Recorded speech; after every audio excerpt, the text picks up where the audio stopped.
আসসালামু আলাইকুম। আজকে আমি আপনাদের সাথে বাংলা গ্রামার কোশ্চেন অ্যানালাইসিস করে দেখাবো। কোন টপিকটা থেকে বেশি কোশ্চেন হয়, কোন টপিকটা থেকে কম কোশ্চেন হয়, কোনটা গুরুত্বপূর্ণ বেশি। সো এটা হচ্ছে প্রিসেপ্টর ডাইজেস্ট, এটা হচ্ছে 47 বিসিএসের জন্য। আর এই ডাইজেস্টটাই কিন্তু এখন সবাই মূলত কিনে। সব ডাইজেস্টের মধ্যে এটা আসলে অনেক বেস্ট একটা ডাইজেস্ট, অনেক সুন্দরভাবে সাজানো আছে। তো লাস্ট সময় প্রস্তুতির জন্য কিন্তু এটা আসলে অনেক বেশি ইম্পর্ট্যান্ট একটা জিনিস। এখানে দেখেন, এখানে হচ্ছে 46তম বিশেষ পর্যন্ত সব কোশ্চেন দেওয়া আছে, মানে কোনটা কতবার আসছে। সো এটার উপর ডিপেন্ড করে কিন্তু আপনারা টপিকের উপর গুরুত্ব দিতে পারেন। সো এখানে দেখেন, ধ্বনি, বর্ণ, শব্দ, দেখেন ধ্বনি থেকে কিন্তু প্রত্যেকবার একবার করে আসছে। দেখেন মানে 46 পর্যন্ত একটা বিসিএসেও বাদ নাই যে ধ্বনি থেকে। ইভেন কি 46-এ বিসিএসে 3বার করে আসছে, তিনটা আসছে, 45-এ 2টা, 44-এ 3টা, মানে মিনিমাম এখানে আপনি 2টা ধরে রাখতেই পারেন, হ্যাঁ, ধ্বনি আর বর্ণ থেকে। হ্যাঁ, সো ধ্বনি থেকে আপনার হচ্ছে পুরোটা মানে পুরো টপিক ভালো মতো পড়লে আমার মনে এখানে 2-3 মার্কস পাবেন। তারপর হচ্ছে শব্দ থেকে, দেখেন ভালো করে, শব্দ থেকে প্রত্যেকবার একটা দুইটা করে আসেই। দেখেন এই যে 44, 45, 46 প্রত্যেকবার 1-2টা করে আসছে। তাহলে শব্দ থেকে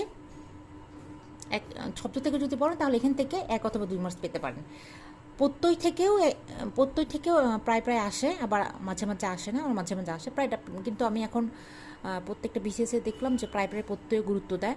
পদ থেকে আসে, সমাজ থেকে একটা আসে, বাক্য থেকে একটা আসে, বানান ও বাক্য শুদ্ধি থেকেই 2 মার্কস আসে। তাহলে আমি একটা জিনিস এখানে দেখাই, ধ্বনি থেকে আপনারা যদি পড়েন তাহলে 2 মার্কস পাবেন, শব্দ থেকে একটা 3, প্রত্যয় থেকে 1 4, পদ থেকে 1 5, সমাজ থেকে 1 6, বাক্য থেকে 1 7, বাক্য শুদ্ধি বা বানান থেকে 2 আসবে, তো 8। হ্যাঁ, এছাড়া আপনার যেমন উপসর্গ আসে, বিভক্তি আসে, হ্যাঁ, উপসর্গ বিভক্তি এগুলো হচ্ছে এক্সট্রা, হ্যাঁ, বিভক্তি উপসর্গ এগুলো থেকে 1-2 মার্কস আসে। তাহলে মোট হলো, টোটাল হলো 9। হ্যাঁ, সো এটা হচ্ছে আপনার নর্মাল গ্রামারের অংশ। হ্যাঁ, হ্যাঁ, এখান থেকে কিন্তু আপনি সাজেশন কিন্তু নিজেই করে দিতে পারবেন যে বাংলা কী পড়বো। এটা সাজেশন কিন্তু আপনার যে কোনো একটা ডাইজেস্ট খুললেই আপনি বুঝে যাবেন যে কী পড়তে হবে। হ্যাঁ, আচ্ছা, এটা গেল আপনার নর্মাল বাংলা গ্রামারের পার্ট। হ্যাঁ, এরপর আসি আমরা হচ্ছে বিরোচন পাঠ। এখানে বিরোচন পাঠগুলো দেখেন, বাগধারা, এক কথায় প্রকাশ, তারপর হচ্ছে বাগধারা আসে, এক কথায় প্রকাশ আসে, তারপর সমার্থক শব্দ আসে, বিপরীত শব্দ আসে, পরিভাষা আসে। এখন এর মধ্যে বাগধারা আর এক কথায় প্রকাশ কিন্তু আমাদের সিলেবাসে দেওয়া নেই, কিন্তু বাগধারা থেকে ইদানিং দেখা যায় যে কম আসে, এক কথায় প্রকাশ থেকে কিন্তু থাকেই।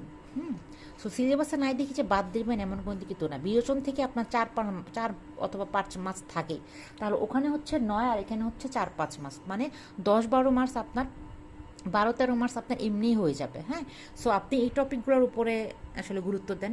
তো সবাই যদি বলে, সবার কাছে সাজেশন চায় যে বাংলা গ্রামার কী পড়বে, আমার কাছে মনে হচ্ছে যে কোনো একটা ডাইজেস্ট খুলেন, ডাইজেস্টটা খুলে তারপরে হচ্ছে আপনার নিজেরাই বুঝতে পারবেন কোন টপিক থেকে কখন আসছে, সেগুলো ধরে ধরে এই লাস্ট সময় শেষ করে ফেলেন। ওকে, থ্যাংক ইউ, আসসালামু আলাইকুম।